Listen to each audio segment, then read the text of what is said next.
Hey Sarah's Journeys, welcome back to my channel.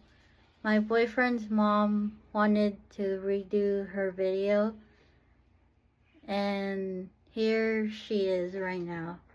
She's coming.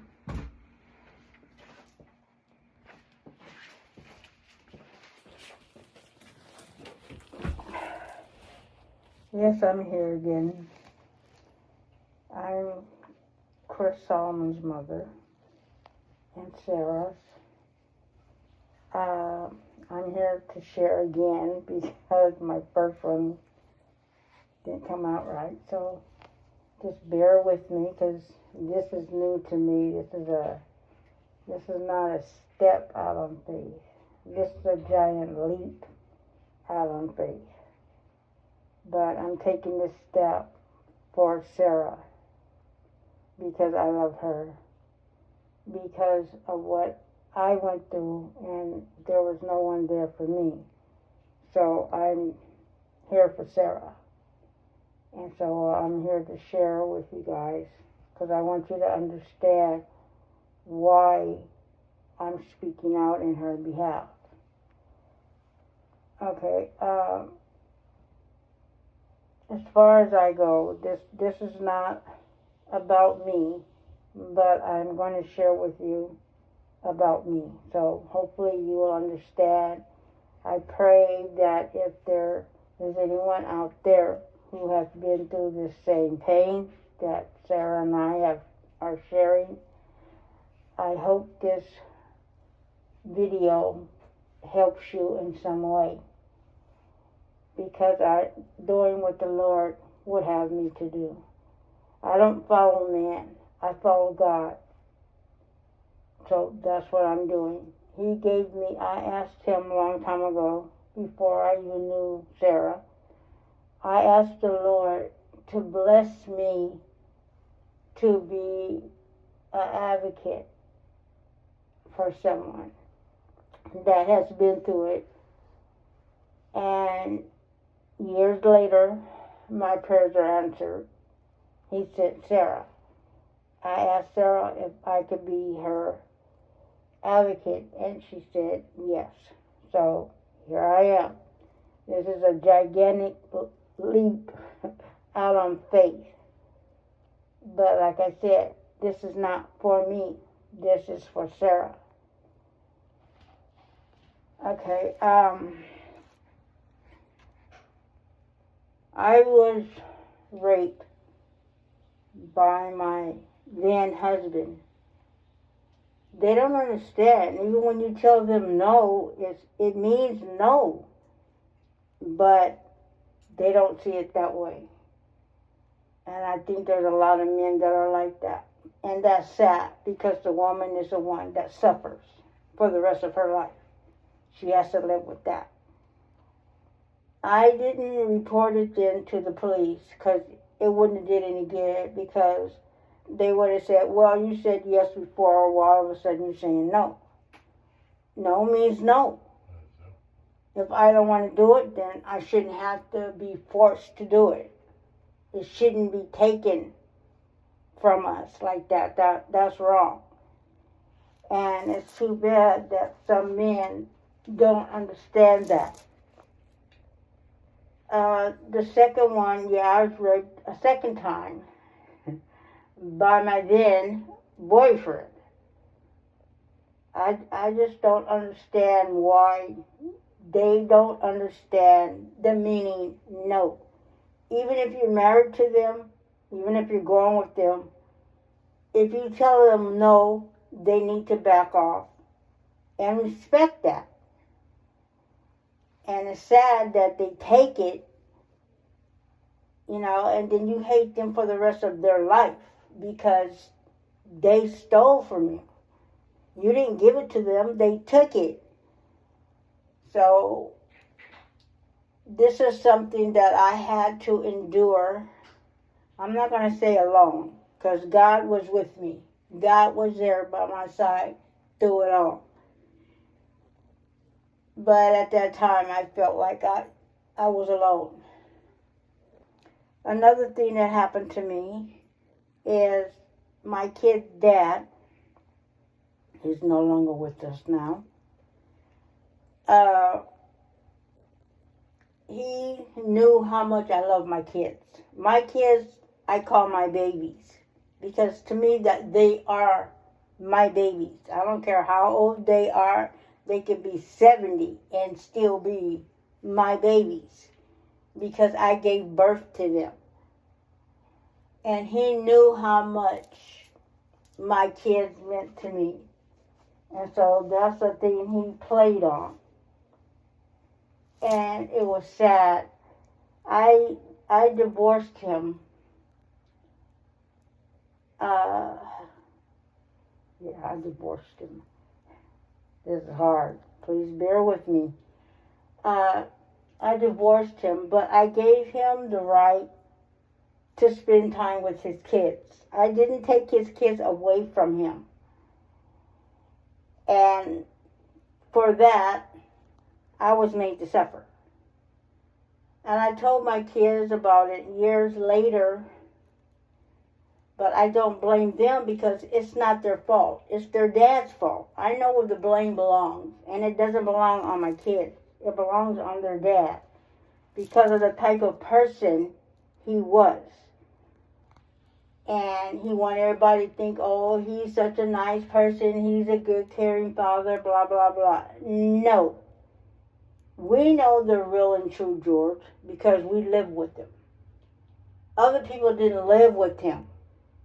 They just saw what he wanted them to see. But we saw who he really and truly was. So I'm thinking my kids are going to come.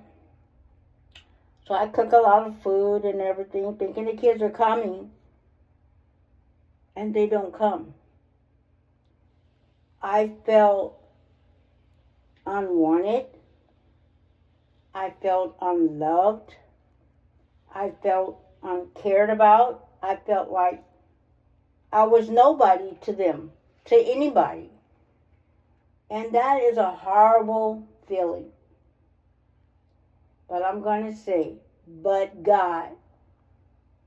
I tried to commit suicide. God said, no, Deborah, it's not your time. I'm not taking you. No. I'll help you through this, but I'm not taking you. This is not your time. And I'm not letting you go. You're going to stay right here and fight. So basically, that's what I had to do with their dad. I'm not talking about fist fighting. I'm talking about praying to God and asking God to guide me, to help me to go in the right way, to do the right things in His name. And He did.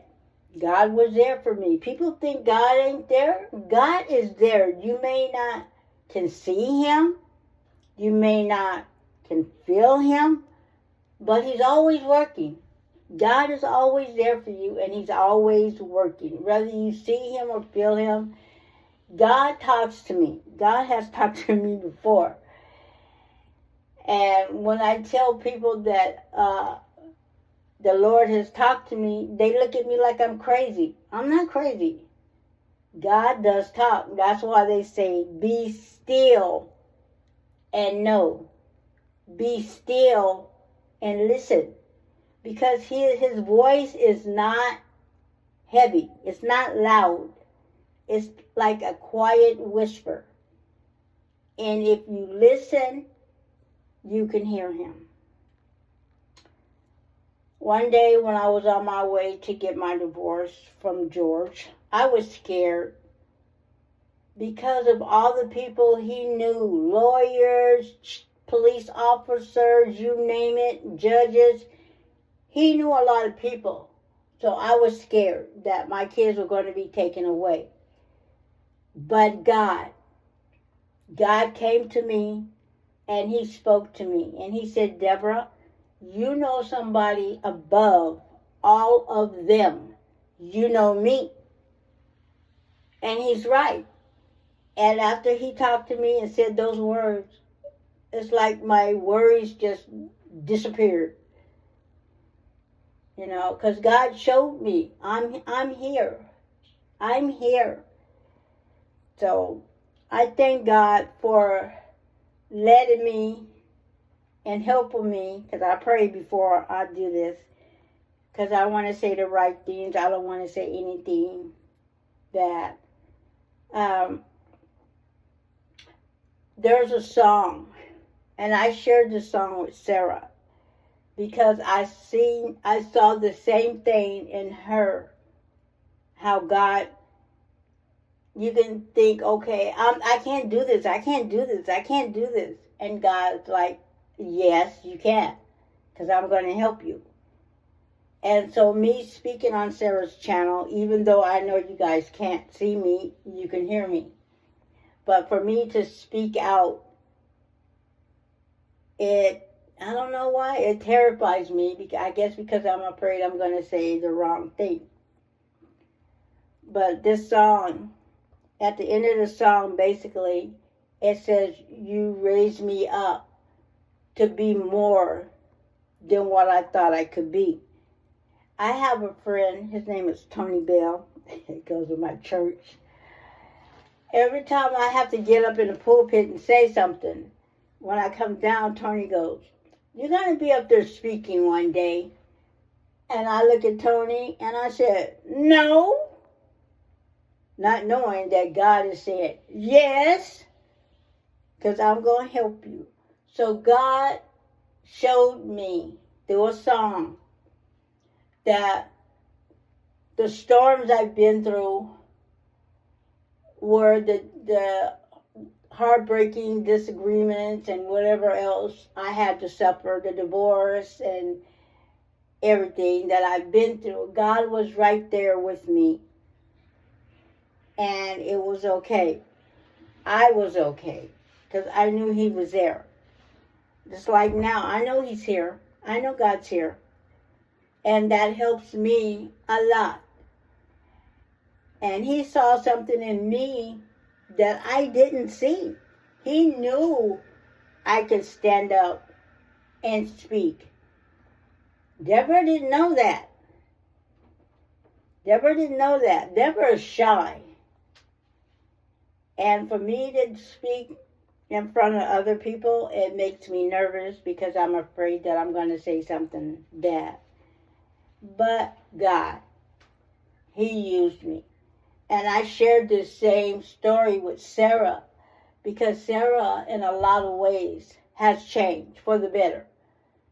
And I love her for that. And I love her for loving herself enough to do that. Because it takes a lot of courage to stand up to people that are being mean to you. And her family is mean.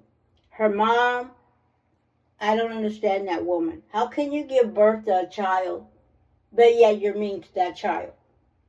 That child didn't ask to be born. Okay, I went through the same thing with my mom. She didn't like me. I don't know why. But all my other brothers and sisters, I saw how she treated them with love and care. I was the only one that didn't get that. Not from her. I got it from my grandmother and my aunt. They raised me from 6 months old up to 4 years old. So therefore, I didn't know who my mom was. I thought it was either my grandma or my aunt. All I know is they were there to take care of me in my time of need. And I thank God for them. They're gone home to be with the Lord. And I love them and I miss them. But God gave me this walk. And it's not for me. This walk I'm doing right now is my giant leap out on faith. But that's not for me. That's for Sarah. I'm doing it for Sarah. Because I don't want her to feel like no one cares, no one understands. And a person doesn't understand. I mean, you can say, oh, I understand. But unless you walk in my shoes and been where I've been, you don't. You really don't. And you're not going to until it happens to you. So if I help anybody out there that has been through this pain, I thank God for that. That does my heart good. That's telling me, Deborah, you're doing the right thing. You're on the right track. And that's what I want to be, on the right track.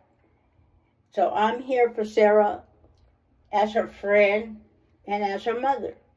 And I love Sarah as if I gave birth to her. Because she's a loving person. I see a lot of God in Sarah. Sarah is an example of God's love for us, how he wants us to treat each other as his children. That's Sarah. She's very loving, very caring, very giving. And if you tell her she can't, you hurt her feelings. So don't hurt her feelings. So we love Sarah. And we keep her laughing. She laughs all the time. Every time she comes over here, she spends the day laughing. And when it's time for her to go back, I'm not going to say home, I'm going to say prison. Because that's what it is. When she goes back, she doesn't want to go back. Because she knows the love that's here with us. Because we love her. Her mom has said some mean things about us. But we just let it go. And we just let her know we love Sarah. So you got to deal with it. Because where Sarah goes, we going to go. We're going to go right behind her. We're with her. We're her bodyguards. We're not going to let any harm come to her because we love her. And it's time for Sarah to be happy. It's time for Sarah to smile. I love to see her smile. I love to hear her laugh because I know she's all right when she's laughing and when she's smiling. But when she's sad, she's not. And that breaks my heart. So this talk, me sharing, is a giant leap out on faith for Sarah. Because I don't want her to ever feel that no one cares. Because we do. And we're doing what we can to get her out of where she's at. Because she deserves to be happy. She doesn't deserve to be there and be mistreated. Sarah and Chris are telling the truth about what happened to Sarah. Because Chris is her witness. Yeah, Chris is her witness. And they seem to have forgotten. Her sister and the sister's husband. The sister set Sarah up. What kind of sister does that to her little sister? Or to her sister, period?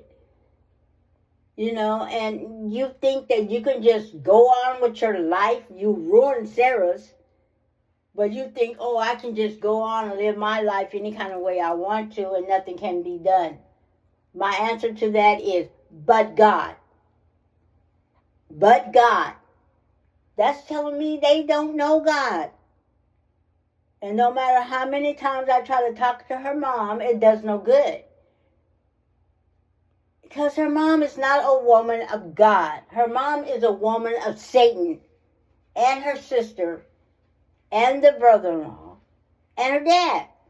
What kind of family is that?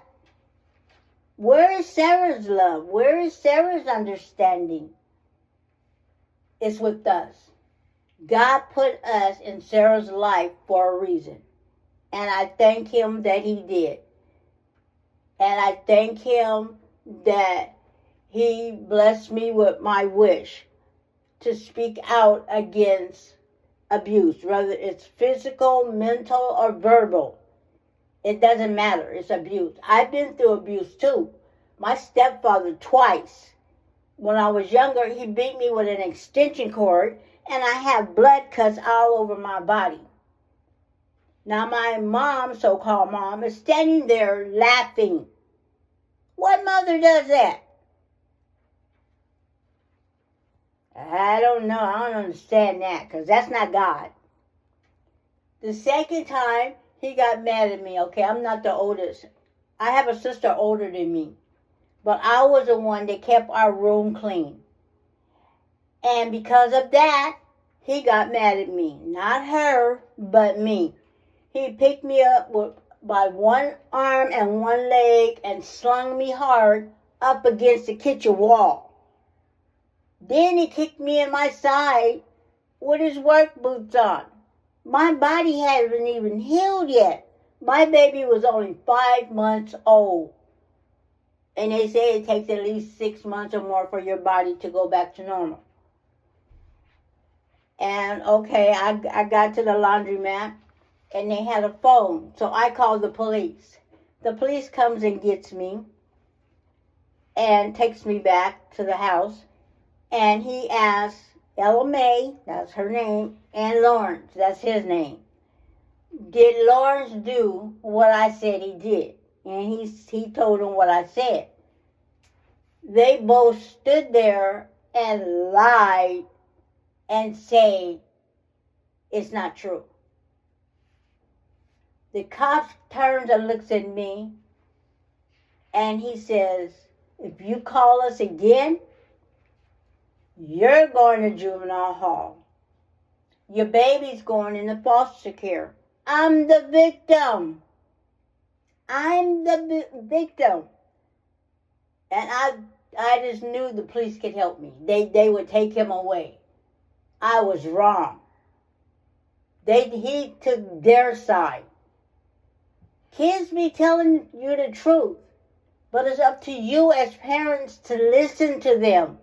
They're not lying to you. They're just telling you something you don't want to hear. And that's sad. That's sad. But that's okay.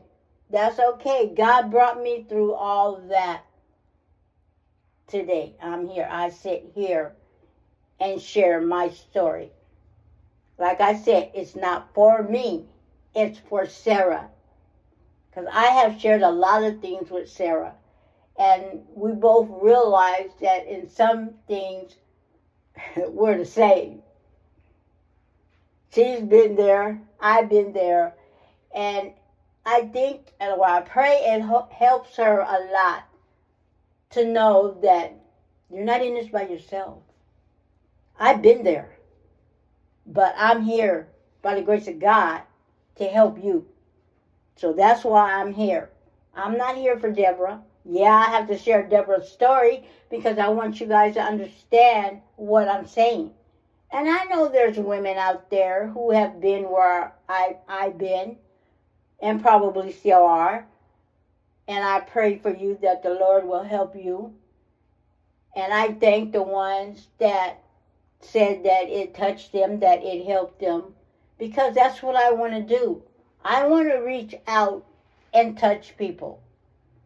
That's what I want to do. God gave me a project.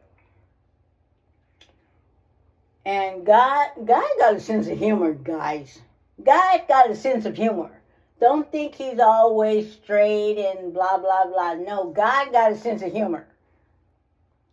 One time I made some poem books for my sisters in Christ. I made one extra. God said, Deborah, give that book to Shirley. Okay, Shirley is my kid's dad's girlfriend. I'm like, God, I don't even like her. He said, Deborah, give her the book. So I had to find a way to get the book to Shirley. So my daughter helped me, and she gave the book to her dad, and her dad gave it to his girlfriend. Years later, God told me to tell her where the book came from. And I told her. And she said, Deborah, I want to thank you for listening to the Lord and doing what he told you to do. Yeah, I'm going to be obedient. Even if I don't like the person, then I got to do something. So after I tell Shirley, then God comes back to me and he said, Deborah, now tell George where the book come from. Oh, come on. I called George at work and I told him where the book came from. Total silence. He probably thought I was nuts. No, I'm not nuts. I'm listening to God. So once again, with these blankets, God put people on my heart to make these blankets for. I give it to them. I don't charge them. God, the symbol of the blanket is when you use the blanket and you wrap it around your arms, it's like having God's loving arms wrapped around you. That's what the blanket is supposed to represent, God's love and His warmth. So when you use it, you wrap it around you. I love making these blankets. As long as I can keep getting yarn, I'm making blankets because I love to do that. I make them for my family too. I make them for me. Oh, I'm going to keep this one. I'll make another one. But Sarah got my blankets too. So I love doing it because it's God's work. I'm not doing it for a profit. I'm doing it because God said, give them a blanket. So that's what I'm doing. I be obedient and do what He tells me to do. And I love it. I love Sarah too. And like I said, it just hurts me to my heart that her mom treats her so bad. Sarah is a good person. She doesn't deserve this evilness that's being thrown at her. And how dare her sister and brother-in-law say, you ruined our life. No, let's turn that around. You ruined Sarah's life. And she has to live with that for the rest of her life. She has to go to counseling, her and Chris both, to help them. And I'm here to help her too. I know it may not be the same, but I'm here. I love her and she knows it. But it hurts me that she goes through so much pain because of her family, because she doesn't deserve it. She's a good person. She's a child of God. Believe me, she is a child of God. I see God all in Sarah. I see Him in her face. Anything she does is for God. He gave her that love to share, and she shares. And I thank God that He blessed me to be one of the ones she shared that love with.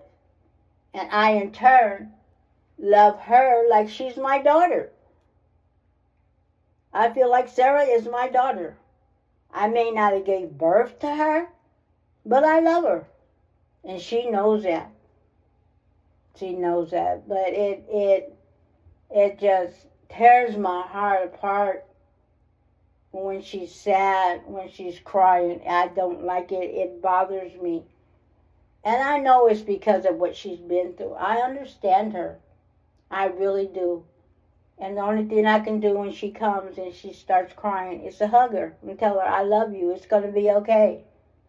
It's by the grace of God, it's going to be okay. So I pray